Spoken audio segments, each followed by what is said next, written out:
ఒంగోలులోని Sriram super speciality హాస్పిటల్లో నిస్వార్థంగా వైద్య సేవలు అందిస్తున్నారని ఒంగోలు శాసనసభ్యులు దామచల జనార్దన్ రావు కొనియాడారు. శ్రీరామ్ సూపర్ స్పెషాలిటీ 12వ వార్షికోత్సవ వేడుకల్లో ఎమ్మెల్యే ముఖ్య అతిథిగా పాల్గొని ప్రసంగించారు. డాక్టర్ చాపల వంశీకృష్ణ, డాక్టర్ శాంతకుమారి మొదట్లో చిన్న ప్రాక్టీస్ పెట్టి సూపర్ స్పెషాలిటీ హాస్పిటల్ స్థాయికి తీసుకువచ్చారని అన్నారు. పేదలు ఎవరైనా వస్తే వారికి ఉచితంగా ఓపీ చూసే గొప్ప మనసు వారికి ఉందన్నారు.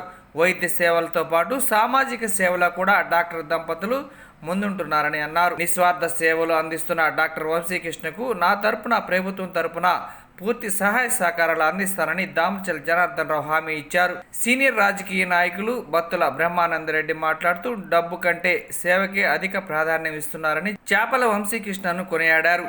వైద్యం చేసిన సమయంలో డబ్బులు సంపాదించే అవకాశం ఉన్న సాధారణ సూచనలతో సమస్య తగ్గించి ప్రజల మన్ననలు పొందుతున్నారని అభినందించారు. ఈ వేడుకల్లో సూర్యశ్రీ చారిటబుల్ ట్రస్ట్ వ్యవస్థాపకులు మండవ మురళీకృష్ణ, డివిజన్ కార్పొరేటర్ గురవయ్య, మాల్యాద్రి, పిన్ని వెంకటేశ్వర్లు, డాక్టర్ ధీరజ్, డాక్టర్ ఏడుకొండలు, డాక్టర్ జాస్మిన్ తదితరులు పాల్గొన్నారు. అంతకుముందు దామచల జనార్దన్ రావు కేక్ కట్ చేసి శుభాకాంక్షలు తెలియజేశారు.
ముద్రించి ఇవ్వడం వారిలో మరింత ఉత్సాహాన్ని నింపింది.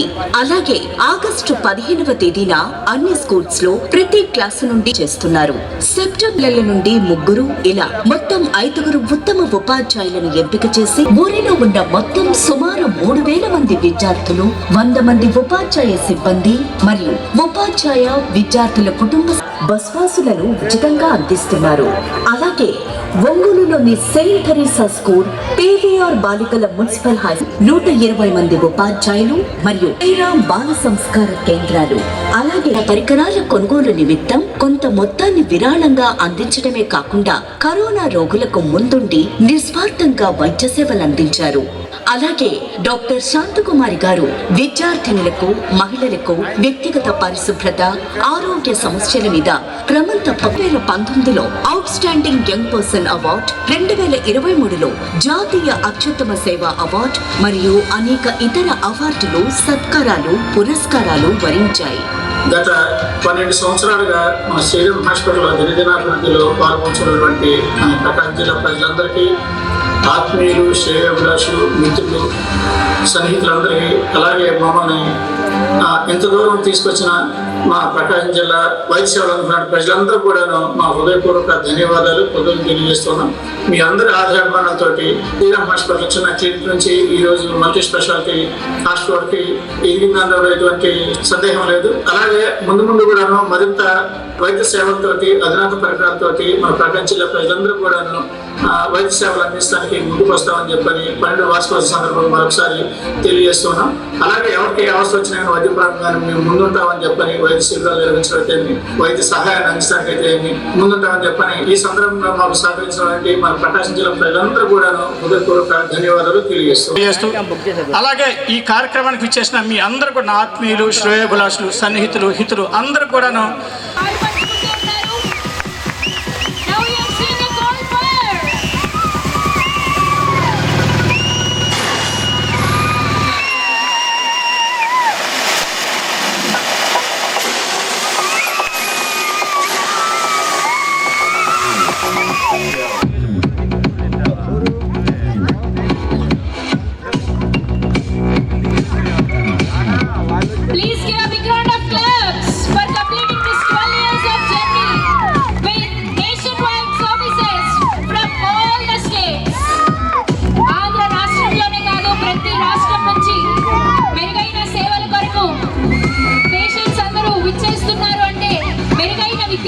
వైద్య సేవలే కారణం. అటువంటి స్పెషాలిటీ హాస్పిటల్ ఒంగోలు.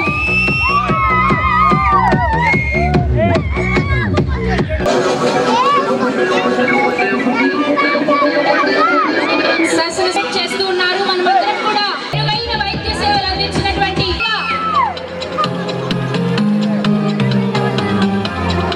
ప్రెజెంటేషన్ కార్యక్రమం జరుగుతుంది. మెరుగైన వైద్య సేవలు అందించినందుకు గాను best employee of the year doctor Pallav గారికి హార్డీ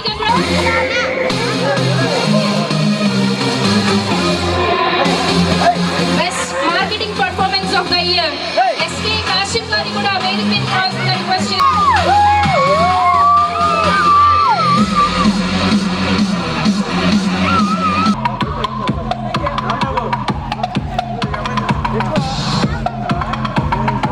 మరొకసారి దామచర్ల జనార్దన్ గారిని ఫెలిసిటేట్ చేస్తూ ఉన్నారు. మన డాక్టర్ చాపల వంశీకృష్ణ గారు, అలాగే డాక్టర్ శాంతకుమారి గారు. Once again, thank you so much for coming here and grace this event with your presence of words to be with us. మీరు చెప్పినట్టు మీరందరూ కూడాను మా అభివృద్ధిలో చిన్న 2013 చిన్న క్లినిక్గా స్టార్ట్ అయ్యి ఈరోజు మల్టీ స్పెషాలిటీ హాస్పిటల్ వచ్చినటువంటి ప్రతి డెవలప్మెంట్ ప్రతి అడుగులో గాను మీరందరూ కూడా చాలా సహాయం చేశారు. ఒక మాట చెప్పాలంటే మీరందరూ కూడా మమ్మల్ని ప్రతి ఒక్కరు మీ ఇక్కడ ఉన్న ప్రతి ఒక్కరు కూడాను మా వేలు పట్టుకొని నడిపించారు. అలాగే మమ్మల్ని చిన్న పిల్లలాగా మీ తమ్ముళ్ళలాగా కుటుంబ సభ్యుల్లాగాను భుజం మీద పెట్టుకొని మోసి మమ్మల్ని ఈ స్థాయిలో తీసుకొచ్చారనడంలో ఎటువంటి సందేహం లేదు. ఆ రకంగా వస్తే ఇంకో మాట కూడా చెప్పాలి. మేము హైదరాబాద్లో స్థిరపడిపోయామనుకున్న వాళ్ళని మేము ఒంగోలు దగ్గర రావడం కూడాను యాదృచ్ఛికంగా జరిగింది. మీకు చాలామంది తెలిసే ఉంటుంది, ప్రస్తుతం నెల్లూరు డిఎస్పీగా పనిచేస్తున్నటువంటి ఘట్టంనేని శ్రీనివాసరావు గారు 2012లో నా గురించి తెలుసుకొని, అలాగే అదే టైంలో ఒక హిప్ రీప్లేస్మెంట్ ఒక చిన్న హాస్పిటల్ గవర్నమెంట్ హాస్పిటల్లో హిప్ రీప్లేస్మెంట్ చేస్తే అది స్టేట్ వైడ్గా పేపర్లో వచ్చి దాన్ని కూడా చూసి మీరు డాక్టర్ గారు మీరు హైదరాబాద్లో ఉంటే కాదు మన ఊరికి రావాలి అని చెప్పని పట్టుబట్టి ఒంగోలు తీసుకురావడానికి ప్రయత్నం చేశారు. అప్పుడు మన గొట్టిపాటి రవికుమార్ గారు మీ అందరూ తెలిసే ఉంటుంది, మన మినిస్టర్ గారు ప్రెసిడెంట్ అద్దంకి ఎమ్మెల్యే గారు తనకి పరిచయం చేస్తే తను నన్ను సెక్రటేరియట్లో వెంట పెట్టుకొని ప్రతి బ్లాక్కి కాలినట్టు తిప్పి వెంట పెట్టుకొని తిప్పి ఆ రోజు మన మున్సిపల్ మినిస్టర్గా మహేందర్ రెడ్డి గారు ఉన్నారు, తనతోటి నన్ను అక్కడి నుంచి హైదరాబాద్ నుంచి తీసుకొచ్చి ఒంగోలుకి తీసుకురావడం జరిగింది. అట్లా ఒంగోలు వచ్చి 2012లో సెప్టెంబర్లో వచ్చాము. అలాగే తర్వాత 2013 ఫిబ్రవరి 14 ఇదే రోజు నాడు మన సుందరభవన్ రోడ్లో శ్రీరామ్ హాస్పిటల్ అని చిన్న క్లినిక్ని స్టార్ట్ చేయడం జరిగింది. ఆ క్లినిక్ కూడాను ఆ రోజు మా ఉస్మానియాలో మా బ్యాచ్మేట్ ప్రజెంట్ ఆ టైంలో మన ప్రకాశం జిల్లా ఎస్పీగా పనిచేస్తున్నటువంటి రఘురామ్ రెడ్డి గారి చేతి మీదుగా మన క్లినిక్ని మనం ఓపెనింగ్ చేసుకోవడం జరిగింది. మన హాస్పిటల్ స్టార్ట్ చేసిన ఫస్ట్ నుంచి కూడాను మేము మెడికల్ క్యాంప్స్ పెట్టడం అనేది పక్క విధిగా పెట్టుకొని ప్రతి నెల ప్రతి ఆదివారం లేదు, సోమవారం లేదు, వర్కింగ్ లేదు, హాలిడే లేదు, పండుగ లేదు, పాపం లేదు, ప్రతి ఎక్కడే అవసరం ఉన్నా కానీ వెళ్ళి క్యాంప్ పెట్టడం జరిగేది. నాతో పాటు మా సతీమణి మన మేడం డాక్టర్ శాంతకుమార్ కూడా కాదనకుండా నాతో పాటు కోఆపరేట్ చేసి క్యాంప్స్ అటెండ్ అవ్వడం జరిగింది. చాలామంది మిత్రులు అంటూ ఉన్నారు, వంశీ నువ్వు అంటే అబ్బాయి నువ్వు తిరిగి నీతో పాటు అమ్మాయిని కూడా తిప్పుతావు ఎందుకురా అని చెప్పని. ఆ రోజు అంత తిరిగి చేసాం కాబట్టి ఈరోజు ఇంత స్థాయికి వచ్చాం. ఈ క్రమంలో మన ప్రకాశం జిల్లా ప్రజలతో పాటు మా కుటుంబ సభ్యులు అందరి సహకారం కూడా ఈరోజు కూడా మేము మరవలేము. మా అన్నదమ్ములు అందుకే నేను ఎప్పుడు చెప్పేది కుటుంబాన్ని ప్రేమించండి, అమ్మ నాన్న ప్రేమించండి, తోబుట్టును ప్రేమించండి అని చెప్పని అందరి సహకారంతో నేను ఈరోజు ఈ స్థాయికి రావడం జరిగింది. ఇంకో మాట కూడా చెప్తూ ఉంటాను, ఈరోజు మీ అందరూ తెలుసు ఇందా చెప్తా ప్రతి నెల మొదటి గురువారం ఉచిత వైద్య శిబిరం అని చెప్పని. ఈ ఉచిత వైద్య శిబిరం ఆలోచన ఎవరిచ్చారో తెలుసా మీకు ఎవరికన్నా? ఒక మెడికల్ ఒక ప్రెస్ మీట్లో మన రాఘవన్న ఉన్నాడు, ఇక్కడే ఉండాలి, ఈనాడు రిపోర్ట్ రాఘవన్న గారు చెప్పారన్నమాట, డాక్టర్ గారు ఇది ఎందుకు ట్రై చేయకూడదు మీరు అని చెప్పని. నాకు అప్పుడు నచ్చింది. అవును కదా, మనం ఎన్నో చేస్తూ ఉన్నాం, తెలియకుండా చేస్తూ ఉన్నాం, ఒక డేని ఫిక్స్ చేస్తే ప్రజలకు కూడాను పూర్ పీపుల్ కూడాను బాగుంటుందని చెప్పని ఆలోచించి ఆ రోజు మనం అంకురార్పణ చేయడం జరిగింది. ప్రతి నెల మొదటి గురువారం ఉచిత వైద్య శిబిరం అని చెప్పని. అలా వైద్య శిబిరం 2000 ఇప్పుడు కనీసం 15 సంవత్సరాల నుంచి ఆ వైద్య శిబిరాలు చేసి కొన్ని వేల మంది మనకి ఆరోగ్యం అందించడం జరిగింది. ఆ రోజు ప్రతి ఒక్కరికి పేద ధనిక లేకుండా అందరికీ ఉచితంగా చూస్తూ ఉన్నాం. అలాగే 11 రకాల టెస్టులు, ఈసీజీ టెస్ట్ అయితే థైరాయిడ్ టెస్ట్ అయితే ప్రెగ్నెన్సీ గర్భిణీ స్కానింగ్ టెస్ట్ అయితే బిఎండి టెస్ట్ అయితే ఇలాంటి 11 రకాల టెస్టులని ఉచితంగా అందిస్తూ ఉన్నాం ఆ రోజు. సో కొంతమంది పేషెంట్ ఆ టెస్టుల కోసమే డబ్బు లేని వాళ్ళు ప్రతి నెల ఆ రోజు కోసం వచ్చే వాళ్ళు కూడా చాలామంది ఉంటా ఉన్నారు. అలా కొన్ని వేల మంది మా సర్వీసులని ఉపయోగించుకొని వాళ్ళు సాంతం పొందడం జరిగింది. అలాగే నేను పుట్టి పెరిగిన వాతావరణం కూడా కొత్తపట్నం పల్లిపాలెంలో మీకు గమనిస్తూ ఉంటే మా పల్లిపాలెంలో మా దగ్గర నుంచి వచ్చేసరికి నేనే ఫస్ట్ డాక్టర్ని. ఈ రోజు కూడా మా ఊరి నుంచి ఇంకో డాక్టర్ లేరు. ఇప్పుడు స్టూడెంట్స్ మెడిసిన్ చదువుతూ ఉన్నారు. ఇదంతా ఎందుకంటే ఆ రోజుల్లో మాకు పేదరికం ఉండింది, కానీ ఈ రోజులో అంత పేదరికం లేదు. అందరూ కూడా కాస్త కూస్త సంపాదించుకుని ఉన్నారు. మెయిన్ రీజన్ ఏంటంటే నా ఆలోచనలో అవేర్నెస్ లేకపోవడం, అవగాహన లేకపోవడం. ఈ అవగాహన కల్పించాలి విద్యార్థుల్లో. మనం పెద్దవాళ్ళు ఎలాగో మనం చెప్పలేము, వాళ్ళ ఆలోచన వాళ్ళకు ఉంటాయి. అందుకని పిల్లలకి అవగాహన కలిగిస్తే వాళ్ళు మనం మంచి దోవ పెట్టచ్చు అనే ఆలోచనతోటి మా ఊర్లో ఉన్న 3 పాఠశాలల్ని అలాగే హై స్కూల్ని అడాప్ట్ చేసుకొని పిల్లల్ని మోటివేట్ చేయడం మొదలుపెట్టాం. అదే ఆ కారణం. మీరు అందరూ సేవ అంటున్నారు. మీరు సేవ అంటున్నారు, నేను అది సేవ అనుకోవట్లా, బాధ్యత అనుకుంటా ఉన్నాను. మా ఊర్లో మా పిల్లలు, మన పిల్లలు, మన బంధువుల పిల్లలు, మన ఫ్రెండ్స్ పిల్లలు, మా తోబుట్టుల పిల్లలు, మన ఊరి పిల్లలు అల్టిమేట్గా ఎక్కడికి వచ్చినా కానీ ఏదన్నా కానీ కులం కావచ్చు, ఇంకోటి కావచ్చు, ఏ వచ్చినా మన ఊరు. మనం ఎక్కడికి వెళ్ళినా కానీ ఊరి పేరు చెప్పుకుంటాం. అట్లా మన పిల్లలు మనం బాగోపోతే ఇంకెవరు చేస్తారనే ఆలోచనతో ఆ రోజు పిల్లలందరినీ కూడాను అడాప్ట్ చేసుకొని వాళ్ళకి కావాల్సిన ప్రతి విద్యా సంవత్సరం కూడా వాళ్ళకి కావాల్సిన పుస్తకాలు అయితేమి, పిల్లల్ని ఎంకరేజ్ చేయడానికి ప్రైజ్లు అయితేమి, అలాగే మా టీచర్, మా ఊరు ఒక్కోసారి బస్సు కూడా ఉండేది కాదు. ఊరికి బస్సు లేకపోతే బస్సు రిపీట్ కానీ అలా టీచర్ని ఎంకరేజ్ చేయడం అని చెప్పని గురు పూజోత్సవ వేడుకల్లో పిల్లల్ని టీచర్ని ఎంకరేజ్ చేయడం కానీ, బెస్ట్ టీచర్ అవార్డు ఇవ్వటం కానీ. అలాగే మా ఊళ్ళో బాల్య వివాహాలు ఎక్కువ. ఆడపిల్లలు స్కూల్ మధ్యలో మానేస్తూ ఉంటారు. మా ఫ్రెండ్స్ ఉన్నా కూడా మానేస్తూ ఉంటారు. అందుకని ఆడపిల్లలను చదువులో ఎంకరేజ్ చేయాలని చెప్పని ఆడపిల్లలకి బస్ పాస్లు ఇవ్వడం అనేది అప్పటి నుంచి స్టార్ట్ చేయడం జరిగిందనమాట. ఇలాంటి కార్యక్రమాలను కూడా మా ఊరు డెవలప్ అవ్వాలి, ఊరు బాగుపడాలి, పిల్లలు డెవలప్ అవ్వాలని ఒక ఆలోచనతోటి మేము ఆ రోజున ఈ రోజు వరకు కూడా కార్యక్రమాలు చేస్తూ ఉన్నాం. సో మా ఈ కార్యక్రమాలు మీకు సహాయ సహకారాలు ఇచ్చిన మీ అందరూ కూడా మరొకసారి హృదయపూర్వక ధన్యవాదాలు, కృతజ్ఞతలు తెలియజేసుకుంటూ ఇంకా జరగాల్సిన కార్యక్రమం చాలా ఉంది కాబట్టి మేము యాక్చువల్గా హైదరాబాద్లో ఉన్నప్పుడు నేను ఒక హాస్పిటల్లో వర్క్ చేశాను, ముస్లిం మెటర్నిటీ హాస్పిటల్ అని. అక్కడ అది చారిటీ హాస్పిటల్. చాలామంది పూర్ పేషెంట్స్ అందరూ వచ్చేవాళ్ళు అనమాట. ముస్లిం పేషెంట్స్ అంటే అఫోర్డ్ చేయలేని వాళ్ళందరూ వచ్చేవాళ్ళు. అక్కడ అందరినీ చూసామంటే పేద ప్రజలు అంటే వైద్యం అనేది ఎంత ఖరీదు, వాళ్ళు అఫోర్డ్ చేయలేని వాళ్ళు కాబట్టి అక్కడికి వచ్చి ట్రీట్మెంట్ చేసుకునే వాళ్ళు అనమాట. అలాగే ఇన్ఫర్టిలిటీ అనేది కూడా ఎక్కువగా ఉండేది. ఎప్పుడంటే బిల్లలు లేకపోవటం కూడా ఎక్కువగా ఉండేది.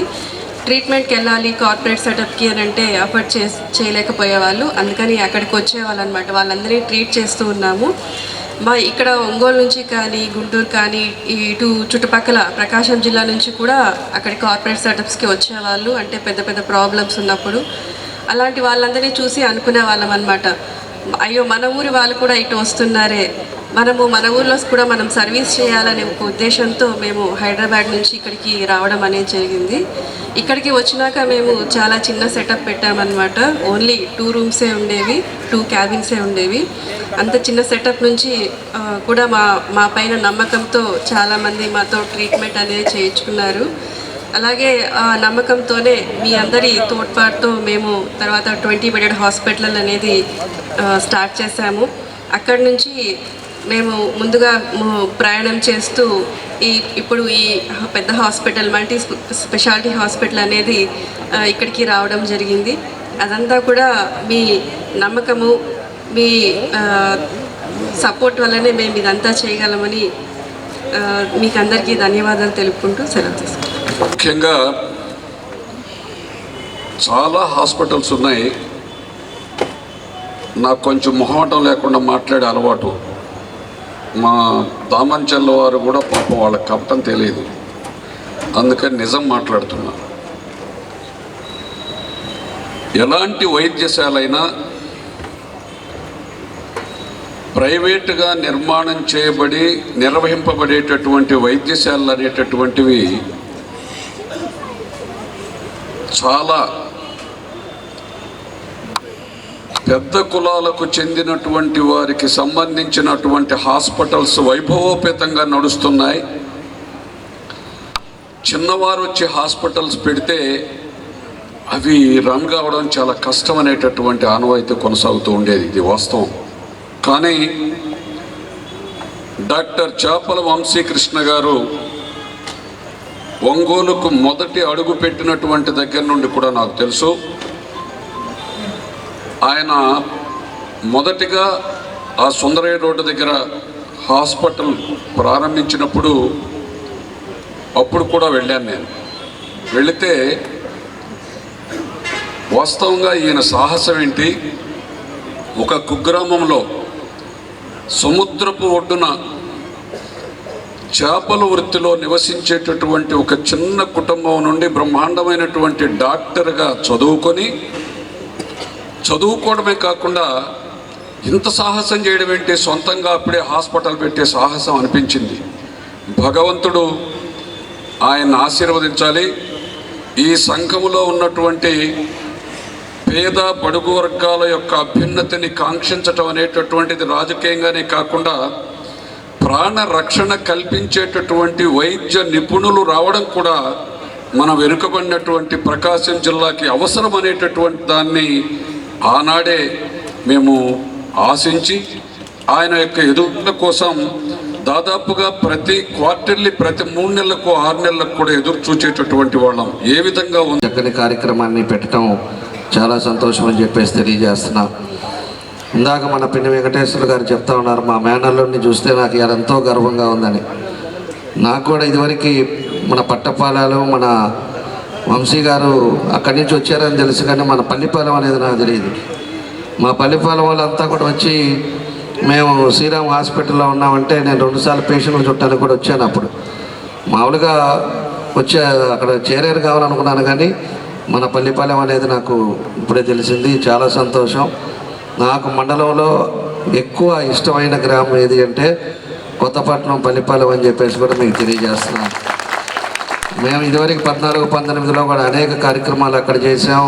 తర్వాత ఇప్పుడు కూడా ఈ మధ్యకాలంలోనే చాలా చేసాం. ఇంకా చేయాల్సినవి చాలా ఉన్నాయి. ఇప్పుడు హార్బర్ ఒకటి తీసుకొస్తున్నాం, రేపు టూరిజం డెవలప్ చేస్తున్నాం. చాలా చేయాల్సినవి ఉన్నాయి.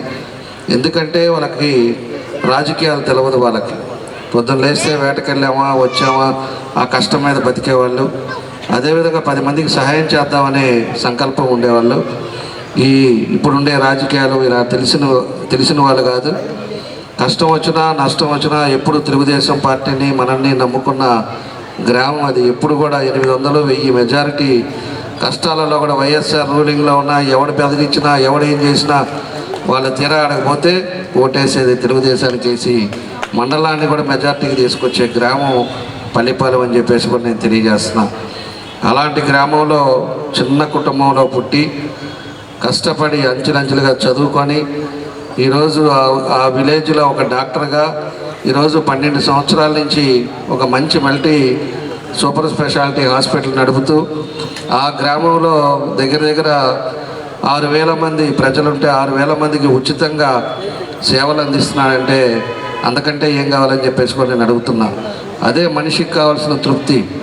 మన గ్రామంలో మనం చదువుకొని నీ చేసిన తర్వాత పేదవాళ్ళు వచ్చినప్పుడు ఈరోజు ఉండే పరిస్థితుల్లో కూడా ఒక కమర్షియల్కి పోకుండా ఎక్కడ పేషెంట్లకి ఎక్స్రేలు తీద్దామా, సిటీ స్కాన్ తీద్దామా, లేకపోతే ఎంఆర్ఐ స్కాన్కి పంపిద్దామా, స్కానర్లతో 5,000 10,000 అవుతుంటే 5,000 మాకు పంపించమని చెప్పేసి అడిగే పరిస్థితులు ఉండే ఈ రోజుల్లో ఆయన నిస్వార్థంగా ఈరోజు ఎంతో పేద ప్రజలకి సేవలు అందిస్తున్న మన వంశీ గారిని మనస్ఫూర్తిగా అభినందిస్తూ ఉన్నాం. కాబట్టి వంశీ గారు కానీ వాళ్ళ భార్య కూడా అట్లానే ఆమె కూడా శాంతకుమారి గారు కూడా వాళ్ళకి తోడుగా ఉంటూ ఆ గ్రామంతో పాటు ఇందాక నేను అడిగితే ఈ డివిజన్లో కూడా ఎవరు వచ్చినా కూడా ఓపీలు ఫ్రీగా చేస్తున్నామని చెప్పేసి కూడా చెప్పారు. నెలకి మొదటి థర్స్డే అది కూడా ఉచితంగా ఆ రోజు ఓపీలు ఎంతమంది వస్తే ఎంతమంది చేస్తామని కూడా చెప్పారు. ఇలాంటి ఒక మంచి కార్యక్రమాలు సొసైటీలో ఉంటూ పేదవాళ్ళు ఎవరైతే ఉన్నారో వాళ్ళకి మంచి సేవలు అందిస్తూ వాళ్ళకంటూ ఒక గుర్తింపు ఈరోజు ఒంగోలులో ఎన్ని హాస్పిటల్ ఉన్నా తెచ్చుకున్న వ్యక్తి మన చేపల వంశీ గారు అని చెప్పేసి కూడా తెలియజేస్తూ ఈరోజు ఒక మంచి కార్యక్రమాలు మమ్మల్ని కూడా భాగస్వాములు చేసినందుకు మనస్ఫూర్తిగా అభినందిస్తూ భవిష్యత్తులో కూడా ఎప్పుడు కూడా నాకు ఒకటి బాగా గుర్తు. ఎందుకంటే అపోజిషన్లో ఉన్న ఒక సైకో పరిపాలనలో జరుగుతూ ఉంది. అలాంటి పరిస్థితుల్లో ఇది బిల్డింగ్ కట్టేసి ఓపెనింగ్ పెట్టారు డాక్టర్ గారు. పెట్టి అయిపోయిన తర్వాత వచ్చి ఏం చేద్దాము పిలవాలని మీ చేత చేపియాలనేది ఉంది. కానీ ఉండే పరిస్థితులు ఎలా ఉన్నాయంటే ఓపెనింగ్లో ఏముంది డాక్టర్ గారు కానివ్వండి ఏం జరగాలి, ఇప్పుడు ఉండే పరిస్థితులు అందరికీ తెలుసు కదా, మీరు జాగ్రత్తగా చేసుకోండి అని చెప్పేసి ఆ రోజు నేను చెప్పాను. కాబట్టి అవన్నీ కూడా నాకు గుర్తున్నాయి. కాబట్టి అలాంటి మంచి వ్యక్తి ఈరోజు ఒక మంచి హాస్పిటల్ ఈరోజు కట్టుకోవటం, ఇంతమందికి సేవ చేయటం చాలా సంతోషం అని చెప్పేసి మరోసారి తెలియజేస్తూ మా పూర్తి సహకారాలు ఎప్పుడు ఉంటాయి. ప్రభుత్వంలో ఏ అవసరం ఉన్నా కూడా, ఎప్పుడు ఏ ఇబ్బంది వచ్చినా కూడా మేమంటూ మీ కుటుంబ సభ్యులు ఉన్నాడనేది మాత్రం మీరు గుర్తుపెట్టుకోవాలని చెప్పేసి కూడా మన చేపల వంశీకృష్ణ గారికి, అదేవిధంగా శాంతకుమార్ గారికి వాళ్ళకు కూడా తెలియజేస్తూ ఈరోజు ఒక మంచి కార్యక్రమాన్ని మమ్మల్ని భాగస్వాములు చేసినందుకు మనస్ఫూర్తిగా అభినందనలు తెలియజేస్తూ వచ్చిన మీ అందరికీ కూడా నా ధన్యవాదాలు తెలియజేస్తూ సెలవు తీసుకుంటున్నాను. Thank you.